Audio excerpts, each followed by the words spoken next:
On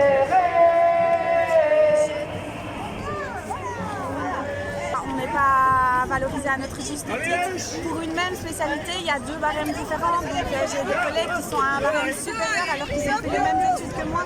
Donc ce qu'on cherche, c'est vraiment que les spécialités soient revalorisées. On veut du personnel dans les hôpitaux, sauf qu'il n'y a pas d'étudiants dans les écoles.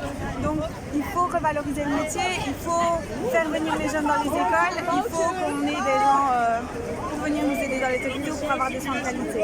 Et ce serait quoi les mesures concrètes? Qu'est-ce que vous attendez en termes de revalorisation? On veut du personnel dans les hôpitaux, on veut qu'on soit reconnu, on veut que les spécialités soient aussi valorisées, donc toutes les spécialités, pas que le CIAMU et le bloc opératoire, la pédiatrie, l'oncologie, la gériatrie, la psychiatrie.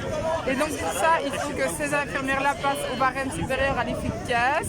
Il faut aussi que les horaires irréguliers soient mieux valorisés parce que ça, ils gagnent peut-être 100 € en plus par mois pour 7 nuits et 5 l'après-midi. Donc ça aussi, les heures irrégulières ne sont pas très bien valorisées.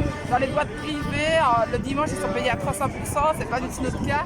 Et donc ça, on veut aussi être plus valorisé pour les horaires irréguliers et pour les spécialisations. On veut que le métier soit reconnu comme métier lourd aussi, qu'on puisse avoir une pension plutôt que d'un métier parce que ce sont des horaires difficiles, ce sont des charges de boulot difficiles et même au niveau psychologique, c'est un travail difficile. Et on n'est pas content dans les hôpitaux, en général dans la société entière, parce qu'on est en train de nous exploiter. On est fatigué de tout ce qui arrive.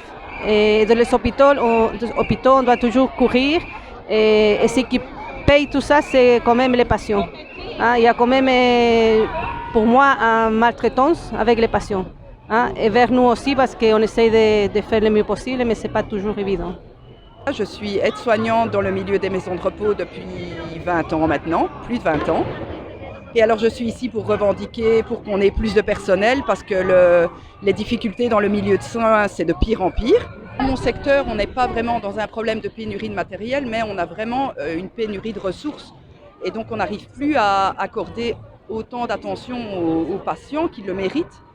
Et c'est une souffrance au quotidien, une frustration au quotidien, donc non, c'est vraiment difficile. Vous avez l'impression d'être entendu? Non. Vous avez des personnes avec Non, ça fait maintenant quelques années, donc depuis le Covid, où on essaye d'être entendu, où on essaye qu'on prête attention à ce qu'on revendique, mais c'est rien, aucun retour. On attend que le gouvernement réagisse parce que jusque maintenant on a fait des recours, on a fait des lettres, on a fait des vidéos sur les réseaux sociaux et on n'a aucun retour. Les politiques ils font des sourds. Nous on veut être entendus, on veut avoir des discussions avec les politiques et on veut que les spécialités soient revalorisées. Et il y a aussi tout le problème des hôpitaux qui sont en déficit à cause de la crise énergétique, à cause de l'augmentation des salaires. Et donc l'État doit aussi refinancer les hôpitaux parce que nous ce qu'on entend tout le temps dans notre hôpital, c'est que l'hôpital n'a plus d'argent. À un moment donné, c'est pas la faute à notre direction, c'est pas la faute à notre hôpital, c'est la faute à l'État. Valorisons ce qui est important, la santé.